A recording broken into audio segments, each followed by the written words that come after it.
महाभारत के युद्ध में एक पल ऐसा भी आया था जब महारथी कर्ण की मौत अर्जुन के तीरों से नहीं बल्कि साक्षात हनुमान जी के क्रोध से होने वाली थी।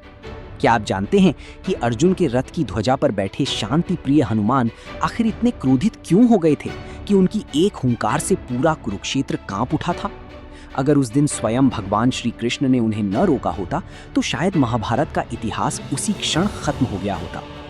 कुरुक्षेत्र का महासंग्राम अपने चरम पर था। कर्ण और अर्जुन के बीच ऐसा भयंकर युद्ध चल रहा था मानो प्रलय आ गई हो। कर्ण अपने विजय रथ पर सवार होकर अर्जुन पर विनाशकारी बाणों की वर्षा कर रहे थे, लेकिन तभी एक अनर्थ हो गया। कर्ण के धनुष से निकले कुछ अचूक बाण सीधे रथ हाँक रहे श्री कृष्ण को जा लगे। उन बाणों के प्रहार से माधव का दिव्य कवच कटकर गिर गया और उनके अंगों पर घाव हो गए।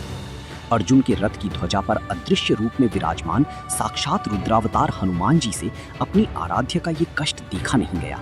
जिस प्रभु श्री राम के लिए उन्होंने लंका जला दी थी, आज उन्हीं के अवतार श्री कृष्ण को लहूलुहान देखकर हनुमान जी का महाक्रोध ज्वालामुखी की तरह फट पड़ा।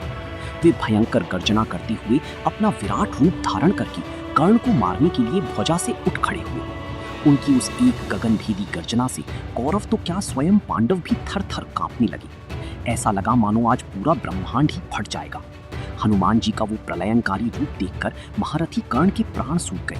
उनके हाथ से धनुष छूट गया और उनका सारथी भय से जम गया। हनुमान जी के दांत कट रहे थे और उनकी आंखों से ज्वाला बरस रही थी। स्थिति को हाथ से निकलता देख भगवान श्री कृष्ण ने तुरंत हनुमान जी को रोका। माधव ने शांत स्वर में कहा, हे मारुति, शांत हो जाओ। अगर तुम क्रोध में भरकर कर्ण को कुछ क्षण और ऐसे ही देखते रहे तो ये महारथी यहीं खंडित होकर भस्म हो जाएगा। हे पवन पुत्र, ये तुम्हारा त्रेता युग नहीं बल्कि द्वापर युग है। यहाँ कोई भी तुम्हारे क्रोध तो क्या तुम्हारी तेज का एक अंश भी सहन नहीं कर सकता। अपने आराध्य श्री कृष्ण की ये वचन सुनकर हनुमान जी का क्रोध शांत हुआ और उस दिन कर्ण को एक नया जीवन दान मिला। ये घटना इस बात का सबसे बड़ा प्रमाण है कि हनुमान जी की शक्ति के आगे ब्रह्मांड का कोई भी योद्धा टिक नहीं सकता।